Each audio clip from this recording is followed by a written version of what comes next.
ये हमारे अध्यक्ष महोदय बोले हैं और हम भी कबूल करते हैं कि विदाउट रामविलास के बेटा को कोई पार्टी सरकार बना लेगी का? बना के तो दिखावे। क्या तेजस्वी के साथ जा सकते हैं? तेजस्वी के साथ जा सकते हैं कि नहीं जा सकते हैं, वो हमारे सुप्रीरियर बॉडी है, राष्ट्रीय अध्यक्ष हैं। मुझे तो उम्मीद नहीं है भूतों ने भविष्य को तेजस्वी के साथ जाएंगे। जिस तरह के उनका समाज मिला है, जिस तरह के उनका जनादेश अभी मिल रहा है, हमें तो नहीं लगता है वो कि तेजस्वी के साथ देंगे। 25 में इन्हीं को मुख्यमंत्री आप लोग बनाइएगा। हम लोग क्या बनाएंगे? हमारी तैयारी कर रहे हैं? बिल्कुल 100% तैयारी नहीं करते हैं, 100% भरोसा लेके बैठे हैं, यही आएंगे, इसके अलावा दिखाई कौन देता है? हमारी सुपीरियर पार्टी जिसके साथ हमारा अलायंस है, हमारे समझ से वो भी मन ही मन मूड बना लिया है कि ये युवा नेतृत्व दिया जाएगा। मतलब बीजेपी की तरफ से कह रहे हैं? वो भी मन बना लिया, डिक्लेयर तो नहीं हुआ कि सीएम कैंडिडेट यही होंगे। हाँ, मन तो बना एनडीए का। एनडीए में रामविलास के बेटा का मूड तो बना लिया है।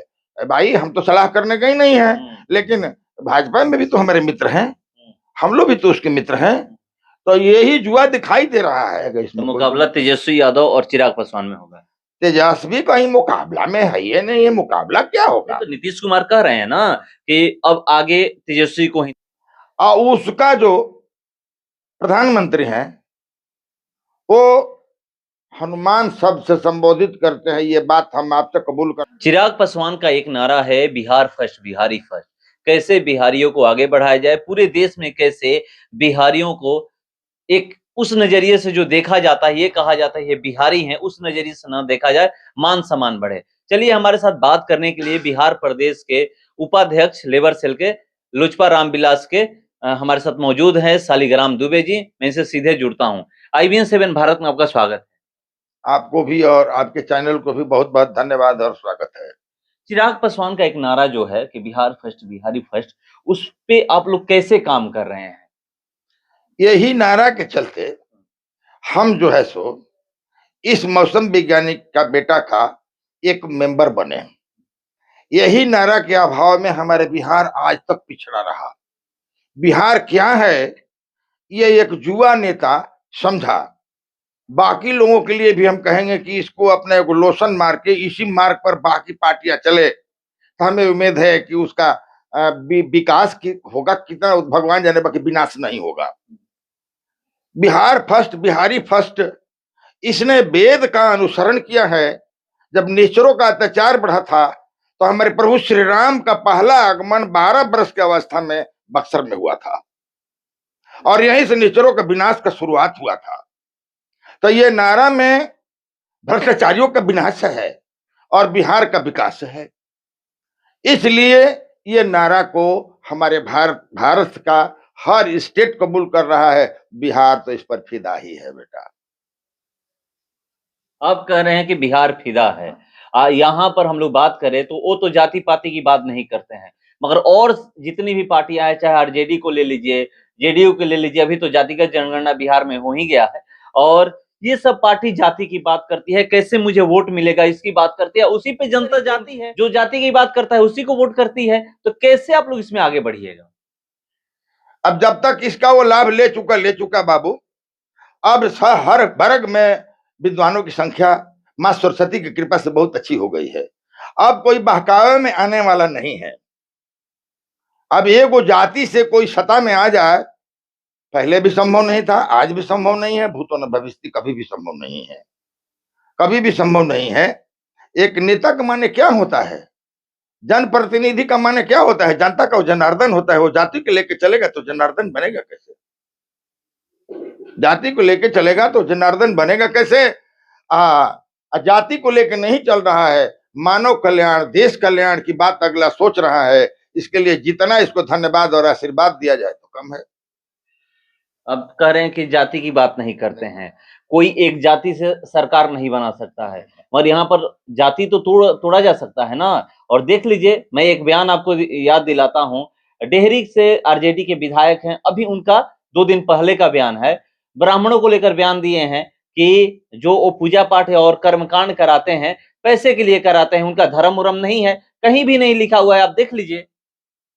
वो कहते हैं इस तरह का असुर हर युग में हुआ करते थे, समझिए इस युग में भी ये असुर हैं।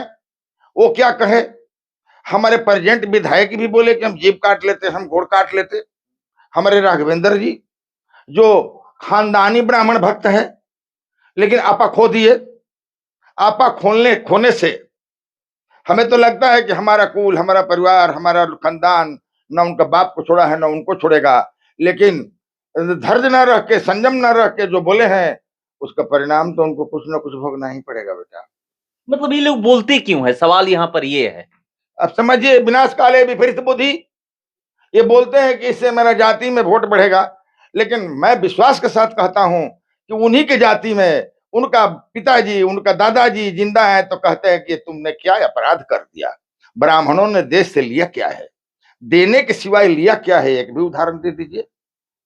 एक भी उदाहरण हमको दे दीजिए कि ब्राह्मण देने के सिवाय ब्राह्मण किसी से लिया क्या है। रहा सवाल की पूजा में पाठ में, मत पूछो। तुम्हारे यहां जाके आग्रह अनुनय विनय तो नहीं करेगा कि आपने मुझे क्यों नहीं बुलाया, लेकिन उसको ना बुला के अपना बारात साज लो। और जिस परिवार में, जिस समाज में, जिस जाति में पैदा हुए हो, हम देखेंगे कि कितना रिलेशन हो, कितना जाति तुम्हारा बारात में जाकर तुम्हारा शोभा बढ़ा देता है। जिस बारात में वो ब्राह्मण ना हो, तेरा तिलक में ब्राह्मण ना हो, तेरा सतैसा में ब्राह्मण ना हो, को भवधि आके तेरे यहाँ खा लेता है। इतनी ही करके दिखा दो, ये करके दिखा दो। वोट लेने के लिए, वोट लेने के लिए किसी भी हद तक लोग चले जाते हैं, वो अपने लिए हद के जाते हैं और किसी को बिगाड़ते नहीं, वो अपना बिगाड़ते हैं। मैं इस पर दूसरा कोई कमेंट नहीं करूंगा बाबू। तो पार्टी क्यों नहीं कुछ ऐसी बात बोलती है कि नहीं इस तरह का बयानबाजी मत करिए, इस तरह का बयान मत दीजिए। पार्टी भी नहीं बोलकर सपोर्ट ही ना कर रही है। पार्टी नहीं बोलती है, समझिए कि वो पार्टी बुड़ने वाली है। मतलब आरजेडी डूबने वाली है। डूबने वाली है। पार्टी नहीं बोलती है तो समझिए वो पार्टी बुड़ने वाली है। शॉर्ट में वो उदाहरण आपको हम देता हूं, हमारे पत्रकार महोदय ध्यान से सुनिएगा। कि ब्राह्मण ब्राह्मण हो रहा है, ब्राह्मण को गाली देने वाला अगर 5 आदमी के साथ मिल गया, 4 आदमी प्रणाम किए हैं, तो ना चाहते हुए मजबूर होकर वो चारों से वो डिमोरलाइज ना हो, तो वो भी प्रणाम करता है। तो ब्राह्मण क्या कहते हैं कि मर जाओ, चाहे तेरा बेटा मर जाए, तेरा नाश हो जाए। बहुत क्रोधी हमारे जैसा ब्राह्मण है, हमारे जैसा क्रोधी ब्राह्मण की बात करते हैं। हम भी क्रोधी हैं, ऐसी बात नहीं है। ब्राह्मण, हर आदमी को स्वाभिमान की रक्षा करनी चाहिए, लेकिन ब्राह्मण थोड़ा विशेष स्वाभिमानी हुआ करते हैं, क्योंकि उनमें किसी प्रकार की लालच नहीं होती है। तो बताइए, 5 साथी के साथ निकले हैं, आप गाली दिए हैं 2 दिन पहले, 4 को प्रणाम किया, शर्म से आप भी प्रणाम किए। तो हमारे जैसा क्रोधी ब्राह्मण भी कहता क्या है, आपकी बुद्धि बदले, आपका संस्कार बदले, ताकि आपका विकास हो, ताकि आपका विकास हो। उसके बावजूद भी ये हाल है। वो हमेशा से रहा है, लेकिन ब्राह्मण ब्राह्मण है, आप हैं, और यही रहेगा, यही रहेगा। निंदक नहीं रह राखी आंगन कुटिर सवाए। कुछ निंदक नहीं रहेगा तो हम ब्राह्मणों में संस्कार कहां से आएगा? और संस्कार नहीं आएगा तो हम लोगों की मांग कैसे होगी? हम लोगों को तो मेन पूंजी है संस्कार, वाणी पर धैर्य, परिस्थिति से ढंग से सामना करना। यही तो हम लोगों का है पूंजी। हम अपना पूंजी नहीं खोएंगे उसके उकसावे में। मैं जानता हूं कि वो, और देश से तो छोड़िए, स्टेट से तो छोड़िए, जिला से छोड़िए, वो अपने परिवार में धिक्कार का पात्र है, अवश्य है, पता लगाइएगा। गणेश भगवान और लक्ष्मी माँ की पूजा पे भी वो बोल रहे हैं कि नहीं पूजा करनी चाहिए, पूजा करने से कोई धन वैभव नहीं आने वाला है। अगर यही होता तो एक गरीब लक्ष्मी पूजा करके, गणेश पूजा करके अमीर हो जाता। हम तो यही कहेंगे कि लक्ष्मी पूजा मत करे, गणेश पूजा मत करे, अल्लाह अकबर करे। कुछ ना कुछ तो उसको करना पड़ेगा, न तो वो कुछ संस्कारी हो जाएगा, खाने भी ना मरेगा। कोई ना कोई तो रूट है, वो धरना ही पड़ेगा। कोई भी मजहब आपस में विरोध नहीं सिखाता है। हम ब्राह्मण के संतान है, मेरे पूर्वजों ने, मेरे माता पिता ने, मेरा समाज ने मुझे यही दिया है। वो सनातन को नहीं मानता है, मत माने गणेश को, लक्ष्मी को, वो अल्लाह को भी नहीं माने, वो गॉड्स को भी नहीं माने। देखिए वो क्या हो जाता है, मानव हो के पशु हो जाएगा। क्या मानता है वो स्पष्ट करे कि वो मानता किसको है। अगर उसमें क्षमता है तो जिसको मानता है ये सनातन छोड़ के उसमें चला जाए और कोशिश करे कि हम लोग भी उसका साथ दे दें। और कितना सफल होता है दिखावे हमको। उसको सनातन को चरण चाटना ही पड़ेगा। ब्राह्मण का चरण चाटे चाहे नहीं, लेकिन सनातन का चरण उसको चाटना पड़ेगा बेटा, चाटना पड़ेगा। उसको गिर कर माफी मांगना पड़ेगा। आज आरा में लोजपा रामविलास के जो प्रदेश अध्यक्ष हैं राजू तिवारी पहुंचे हुए थे। वहां पर क्या मीटिंग हुई, क्या बातें हुई? यही बातें हुई कि जात पात जाने ना कोई, हरि के भजे से हरि के होई। हम लोग देशवासी हैं, हम लोग बिहारवासी हैं, हम लोग आरावासी हैं। जातवाद को भुलावें, व्यक्तिवाद संस्कारवाद पर चले, सब में सद्भावना बढ़ावें, अपने स्वयं सद्भावना का अनुसरण करें, तो हम लोगों की पार्टी की जीत किसी के बाप से रुकेगी नहीं। आज ऐसी स्थिति है, ये हमारे अध्यक्ष महोदय बोले हैं और हम भी कबूल करते हैं कि विदाउट रामविलास के बेटा को कोई पार्टी सरकार बना लेगी का? बना के तो दिखावे। तो एनडीए के साथ है ना? एक बिल्कुल है। क्या तेजस्वी के साथ जा सकते हैं? तेजस्वी के साथ जा सकते हैं कि नहीं जा सकते हैं, वो हमारे सुप्रीरियर बॉडी है, राष्ट्रीय अध्यक्ष हैं। मुझे तो उम्मीद नहीं है भूतों ने भविष्य को तेजस्वी के साथ जाएंगे। जिस तरह के उनका समाज मिला है, जिस तरह के उनका जनादेश अभी मिल रहा है, हमें तो नहीं लगता है वो कि तेजस्वी के साथ देंगे। 25 में इन्हीं को मुख्यमंत्री आप लोग बनाइएगा? हम लोग क्या बनाएंगे? हमारी तैयारी कर रहे हैं? बिल्कुल 100% तैयारी नहीं करते हैं, 100% भरोसा लेके बैठे हैं, यही आएंगे, इसके अलावा दिखाई कौन देता है? हमारी सुपीरियर पार्टी जिसके साथ हमारा अलायंस है, हमारे समझ से वो भी मन ही मन मूड बना लिया है कि ये युवा नेतृत्व दिया जाएगा। मतलब बीजेपी की तरफ से कह रहे हैं? वो भी मन बना लिया, डिक्लेयर तो नहीं हुआ कि सीएम कैंडिडेट यही होंगे? हाँ, मन तो एनडीए का? एनडीए में रामविलास के बेटा का मूड तो बना लिया है। भाई हम तो सलाह करने गए नहीं है, लेकिन भाजपा में भी तो हमारे मित्र हैं, हम लोग भी तो उसके मित्र हैं। तो यही जुआ दिखाई दे रहा है जो हर मानव के एक दृष्टि से देखने वाला है, जिसमें जात पात छू के नहीं है। तो ऐसे व्यक्ति अगर आएगा तो हमें उम्मीद है कि बिहार तो सचमुच में बिहार हो जाएगा। इसमें तो मुकाबला तेजस्वी यादव और चिराग पासवान में होगा? तेजस्वी कहीं मुकाबला में है ये नहीं, ये मुकाबला क्या होगा? तो नीतीश कुमार कह रहे हैं ना कि अब आगे तेजस्वी को ही देखना है, इन्हीं को देखना है। कहीं भी आप देखते होंगे कि आगे बढ़ाकर कह देते हैं। अब वो कह रहे हैं, कहें, वो अपने आप को अभी देखें कि वो कहाँ जा रहे हैं, बढ़ाने वाला कहाँ जा रहा है। मान लीजिए मेरा दोनों पैर टूट जाएगा, हम कहेंगे कि आपके साथ दौड़ में हम खूब आपसे आगे रहेंगे। आज वो हमारे माननीय मुख्यमंत्री महोदय के साथ में उनके पार्टी के कई गो मेंबर बच्चे हैं, जिनको कुछ ये पुलाव खे मोहन भेटा रहा है, वो साथ में है, बाकी उनके साथ है कौन? ये लोग 43 विधायक है ना? अरे 43 गिनती के लिए है, जब तक रसमलाई मिल रहा है आने दीजिए, टाइम देखिएगा। पलटू महाराज कहाँ रहेंगे? मतलब फिर एक बार पलटेंगे क्या? पलटू महाराज कहाँ, क्या क्या करेंगे? देखते रहिए, पूरा 20 जान गया ये पलटू है।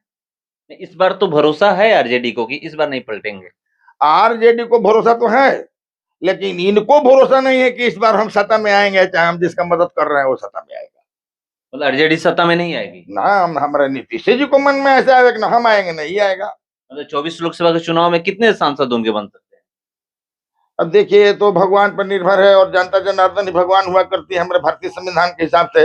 हमें तो लगता है कि 40 में शायद एक आध इन लोगों को खाता खुल जाए, पुराना हिस्ट्री बहाल रहेगा।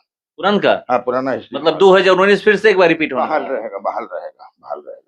मतलब किस आधार पे आप लोग बोल रहे हैं? जनता की आवाज पर बोल रहे हैं, जनता की आवाज पर बोल रहे हैं। सब लोग सबको समझ गया है। वो तो कह रहे हैं कि हम रोजगार दे रहे हैं। एक साथ आप देख लीजिए, इतना आज तक किसी भी स्टेट में नौकरियां, नियुक्ति पत्र बांटा गया है। बहुत बहुत धन्यवाद के पात्र हैं ये बात करके, इसमें कोई दो मत नहीं है। लेकिन ये सब लोग समझ रहा है कि ये आपका लॉलीपॉप है।